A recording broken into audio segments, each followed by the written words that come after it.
Good morning. This is February 21st, and the topic today is people in a world of crisis. But before I talk about this, let me just say, no matter what our individual and collective problems may be, we should consider ourselves lucky not to be Ukrainians or certainly not in Ukraine. I'm not going to talk much about the Ukraine because anything I say, you will listen to this and watch it a few days later and it'll all be outdated. At some point, I will talk about the Ukraine. But let me just say that relatively fewer people than usual tuned in to my last talk 2 weeks ago, which was on technology. And I can sort of understand that that seems like a boring subject. But in point of fact, even with respect to the Ukraine, the variables of technology, both in terms of government's capacities as well as individuals being monitored by technology and so forth, is very real. And we really can't talk about policy these days without talking about the role that technology plays. And here, maybe I should be really alarmist for a minute and say one of the things that the Russians can do outside of Ukraine is they can do cyber stuff in the United States if they want to make life difficult for us. They can shut down nuclear plants, energy plants, all kinds of things. They have the capacity to do that. So the whole part of interstate relations, human relations, has been fundamentally morphed by our technology. And those of us who are not techies, I'm not one of them, better at least know enough to be able to see what role these things have played. And then I want to do two very small cleanups of last week's lectures. I was talking about the spyware that is most authoritarian governments have, that allows them your telephones, your iPhones, to be monitored. I lived several years in New York, and New Yorkers tend to stick R's in words, and I often said Pegasus, I think. It's really Pegasus is the name of the spyware.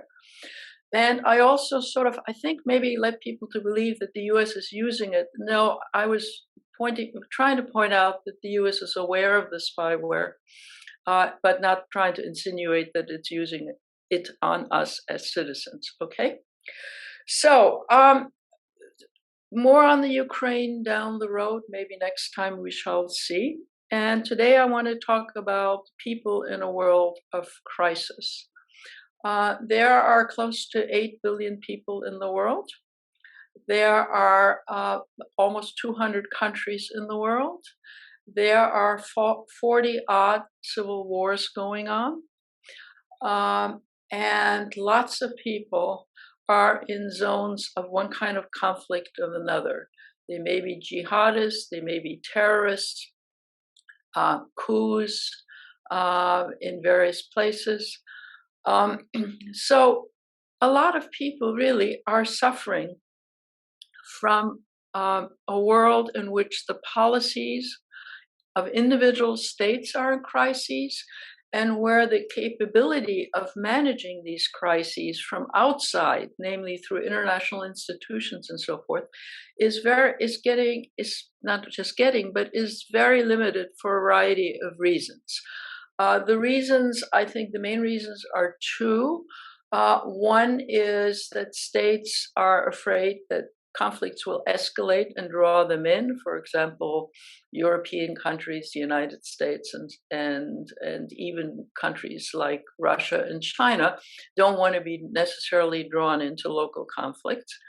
On the other hand, people have been burned by getting involved. So, for example, France and the United States and some other Western countries have been somewhat deeply involved in fighting the jihadists in various West African countries. They're getting rather sick and bored of it. And for example, the French have pulled out, And who has arrived on the scene? The Russians with something called the Wagner Group, which are mercenaries, really, so that the conflicts don't necessarily end when somebody gets bored with it. So people are suffering from conflicts, not just because people are getting killed, but their normal economic life is getting badly disrupted in various parts of the world. And what comes down is you don't have the capacity of having governments that govern properly or provide services, and or who are economically able to develop. And that in turn have spin-offs, other serious consequences. For example, the countries that are in conflict and whose economies are not getting better often and mainly don't have very good health infrastructure, which in turn means that they really can't cope with COVID, right? And even when Western governments, for example, provide vaccinations for less developed countries, very often those vaccinations don't wind up in people's arms because the vaccinations are not properly refrigerated, so they get outdated, and or there's nobody to administer them or to get them in the countryside and so forth. So that lots of people are suffering from the direct and indirect consequences of conflict in the world. But it's also the case that maybe 40% of the world's population is suffering from poverty, lack of economic development, sometimes having to do with the consequences of conflict, for example, Afghanistan, Syria, and so on, and sometimes simply having to do with the lack of having developed and build up modern agricultural and manufacturing capacity. Obviously, very often when there is conflict destroys the economic infrastructure that does exist. Then, in addition to the sort of man-made situation of not either building up the economy or it's getting destroyed in conflicts, is of course climate change, right? Climate change is fundamentally changing the economies of many countries, and most potently agricultural countries dependent on not only feeding their own populations properly, but also exporting agricultural goods, so that countries that fail because of climate or other reasons don't produce grains and so forth can buy them. So there is, up until, let's say, the late 50s, sometimes in the 60s, there was an inadequate food supply in many parts of the world, including India, where people literally starved because there wasn't enough food even to be shipped around in the world. That's abated in the 70s, 80s, 90s, and so on. That is actually enough food was produced for everybody. It's just that everybody didn't have access, both inside countries and between countries, right? Now, climate change is producing situations where there's a cumulative shortage beginning, so that countries might still have enough food products for their own population, but don't have enough to export. Farmers don't grow enough to export. And that's due to climate change very often, other causes, conflict, and so on. But climate change has its impact. And people can see down the road that the world food crisis is going to accelerate. Now, what we hear about in the United States, and many of us contribute to it, is various non-governmental organizations and charities which try to provide food aid under countries in distress. Well, what would countries in distress be? First and foremost, of course, countries in conflict. So, for example, Ethiopia, which was able to feed itself, given its civil conflicts, now people are starving again in Ethiopia. In Afghanistan, the food situation was reasonable at some point and has ceased to be reasonable. in the various, in a totally different kind of country, Lebanon, for example, which has a totally dysfunctional government right now, and which is the home of probably a couple of million refugees from Syria, and was partially destroyed by this ship that blew up, is now in a situation where the economy has completely fallen apart. It has no government that has the capacity to govern, and people literally, including middle class, upper middle class, everyone, people don't have enough to eat, right? So you have a kind of a range of conflict, climate change, lack of shipping capacity, and I can name a few others, which have created situations where the crisis of climate change combined with various political crises, from conflict to authoritarian leadership and so on, has created a food crisis. And the non-governmental organizations that try to pump in money are in some senses saving some lives insofar as they can get the food to anybody, but are not in any way resolving the food crisis, because the food crisis can only be resolved, A, from governmental capacities to govern, for example, in Afghanistan or in Lebanon, or for that matter, in many of the regions of, let's say, Ethiopia.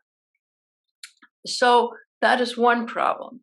The other problem is that there is really not enough food or money that we can donate to feed 40% of the human population, which, for the reasons I just mentioned, in addition to climate change and their incapacity to produce more food, is creating a mammoth situation, which is why some of the charities, for example, the one headed by David Miliband, are now saying, for example, in Afghanistan, yes, we have our people on the ground and they're trying to help people starve to death, but what you really need is a restructuring of a functioning government.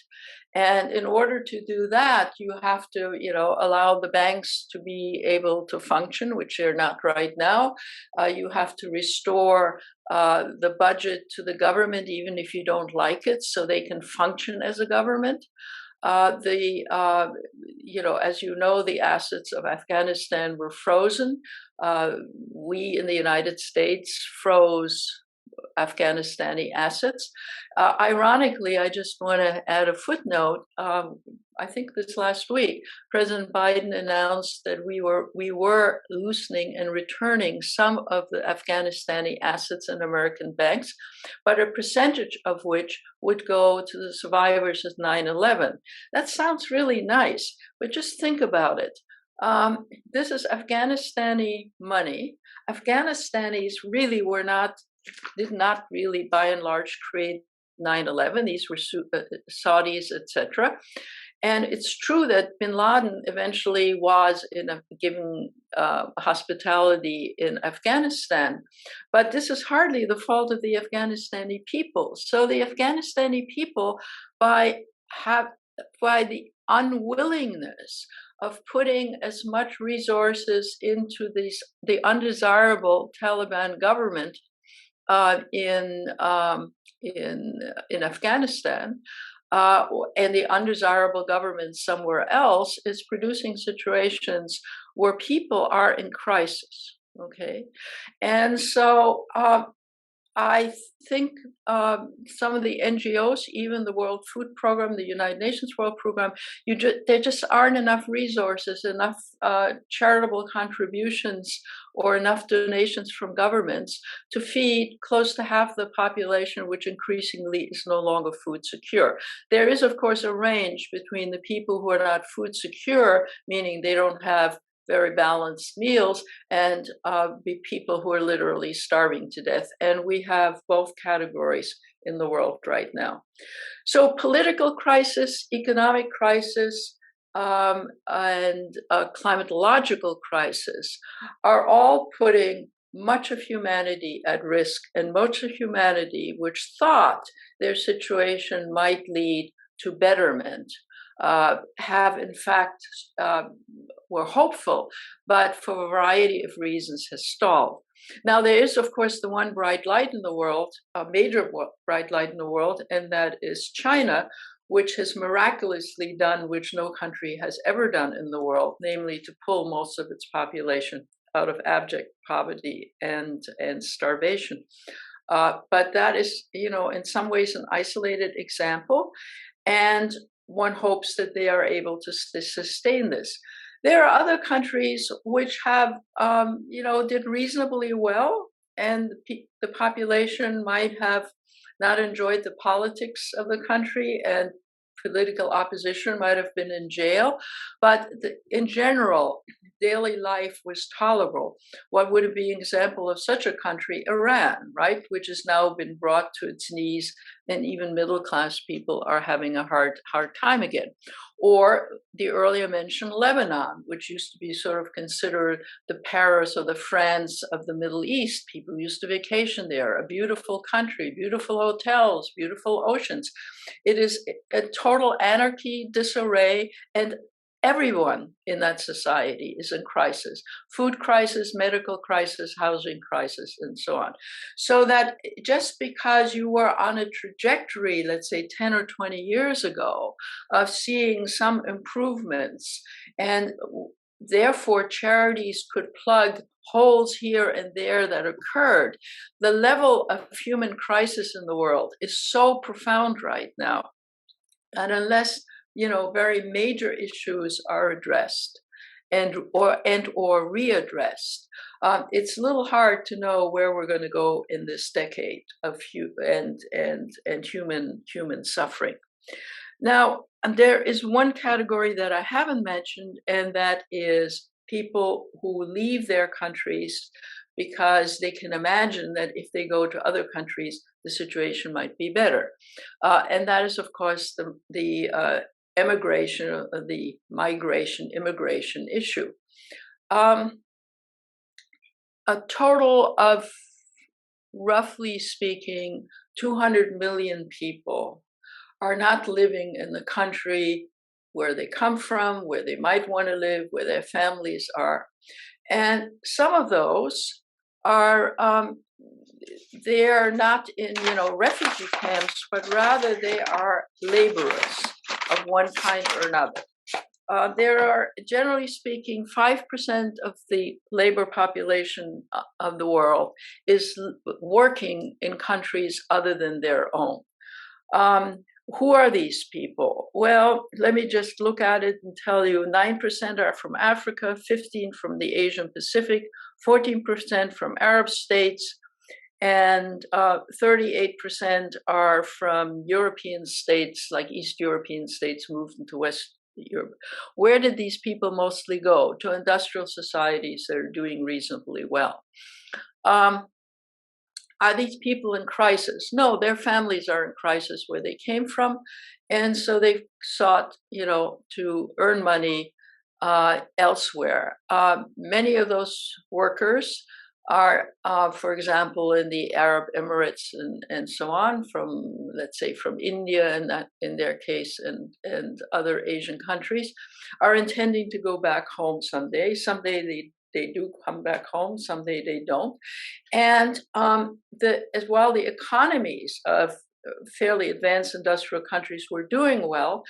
These people earned a fair amount of money and sent it home, which then allowed the countries from which they hail to be more viable. That is to say, some portion of their population got resources from the outside because family members were working in the outside. The most stark example for us in the US is the Philippines, right? Filipino workers are all over the world, whether it's caretakers in the United States, whether it's the staff of cruise ships, whether it's, factory workers in various countries. It has helped to sustain the Philippine economy, and Filipinos, as a result, are less poor, should I say this way, but don't seem to, at this moment, by and large, starving because of the money that is being sent home. So you have those kind of people. But you also have millions of people who are looking at themselves and saying, due to conflict and due to climate change, we want to emigrate permanently and live somewhere else. I think that 40, let me see, a large, I mean, I think it's more than the U.S. government is willing to allow. The U.S. has had 46 million legal and illegal immigrants in 2021. 46 million. Okay.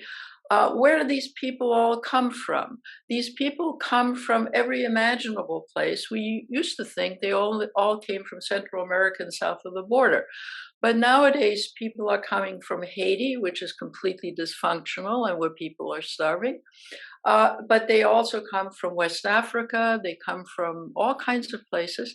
They get themselves to Latin America somehow and then come north and somehow figure out a way to arrive in the US legally and illegally. Those people, some of them get sent back, some of them don't get sent back. It's a subject that's larger than what I'm able to talk about this morning. But it's also the case that, you know, we in the United States could theoretically absorb them.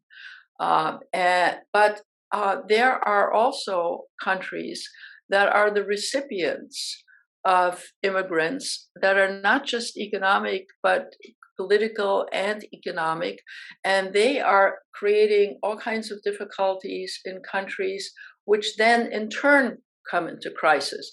I mentioned Lebanon. So Lebanon has somewhere between 1.5 and 2 million refugees from Syria. Small country of 6.5 million people. This is not a minor problem. This is not like 45 million in a country of 300 something million. This is a major, major problem for Lebanon, even if it gets a functioning government back. Countries like Turkey have absorbed millions of Syrian and other refugees. Generally speaking, the figures are somewhere between 3 and 4 million people are living in Turkey. Now, the Turkish government is not to be recommended right now, and they have all kinds of problems. But you can see that all kinds of countries, Turkey, Lebanon, various European countries, are inundated with people from conflict zones. And what to do about that other than allowing the conflicts to, I don't know, the conflicts be stopped or the conflicts get worked out or something. War and conflict nowadays in modern times is producing huge waves of refugees, many of whom, for example, the Syrians would love to go back to Syria. Some of them don't. The fact that you have so much emigration for political reasons, civil war reasons. If I mentioned to you, there are 40-odd civil wars in the world. People are fleeing those. You could have a huge refugee crisis in Europe if Ukrainians, Western Ukrainians, start moving into neighboring countries because of conflict in their own country, if that happens. So on the one hand, the political and military crises, as well as the economic crises brought about by climate change, is creating the crisis that allows people to say we have to leave. Then they become refugees or migrants. And that then creates political crises in the countries where people arrive. In Europe, as you probably realize, that the populists on the right and left, whether it's France or Germany or Holland, any other country, are making hay of the fact that there are so many foreigners in their countries, that they're changing the cultures. It's very racist, anti-Muslim, anti-people of color. And so you can imagine it visually in eccentric circles. You have these crises at the center, and given modern communication, it may be difficult for people to move around and get to other places. But if they're willing to take risks and maybe drown in the oceans, getting there in boats happens all the time. They're willing to take risks because they're so panicked because of their situation. And if they make it to another country, that country then changes from what used to be in many European countries fairly homogeneous societies, and therefore is creating political havoc in those countries. In terms of the US, we're not a heterogeneous country to begin with, and so the sort of artificial, or maybe it's not artificial, crisis of illegals and so forth is is of our own making, because actually the US can absorb people that are coming. We have throughout history, we can right now, but there is political opposition again in this country. We're changing, the people arriving, they're illegal, they shouldn't be here, we should send them back, the whole litany of the thing. So quite apart from the environmental crisis, the climate change, the various wars, the fact that authoritarian governments are expanding everywhere. That is to say, more and more countries are having authoritarian governments of one kind or another, is creating a movement of people inside countries. It is creating a movement of people into other countries. It is changing almost all countries in the world in which people have not gotten adjusted to. Homogeneous countries are becoming heterogeneous. People with alien religions and cultures are moving in. People are getting uncomfortable. So it is people, in a sense, and the circumstances that they find themselves in, which is leading to huge instability everywhere. Political instability, moving more countries into authoritarianism. And finally, it is allowing countries who would like to stir these things up, like the Russians, for example, to sort of say, okay, this is our opportunity to get some control. Now, is it really, and by the way, I think the Chinese are not actually doing that. The Chinese are involved everywhere in the world, but unlike the Russians, I think that their involvement is mainly that they want alliances so they can reap natural resources that they need for their own economy and sales of their products. That's a separate discussion which we can have sometime, but I'm just asserting that at the moment is my take on it. So even though we're lumping the Russians and the Chinese together right now because they seem to be allied against NATO and the Ukrainian stuff, I think Russia and China have very different interests in the world. Now, it used to be that, even 10, 15 years ago, that we imagined that, some of the things in the world were messy, but, putting the fingers in the dike with some financial aid or with some humanitarian aid or with some food aid or something could sort of reach the gaps and stabilize things. And what I'm asserting this morning is the need for stable lives, the need for food, the need for the ability to make a living, the uncertainty in the world, the chaos in the world right now is sufficiently out of control that one could argue that there are very few corners of the world where people are not suffering from the fact that the world is in fact in a state of crisis, and it's not just some abstract crisis of a particular government being unstable or an ideology spreading or a religion spreading, but it's a crisis of survivability, of a quality of life. And what about equality of life? I mean, hasn't it always been that rich people were rich and poor people were poor? Yes, but the inequality is more visible because of modern communications. I mean, if you don't have enough to eat in the country, you know that lots of people in the world have lots to eat. And that's visually accessible for you in a way it wasn't. So people's responses to their own circumstances are in part governed by their circumstances and in part governed by the fact that the world is so interconnected right now that it's not just interconnected in terms of technology and trade and governance and all of those things, but it's interconnected in the psyches of human beings.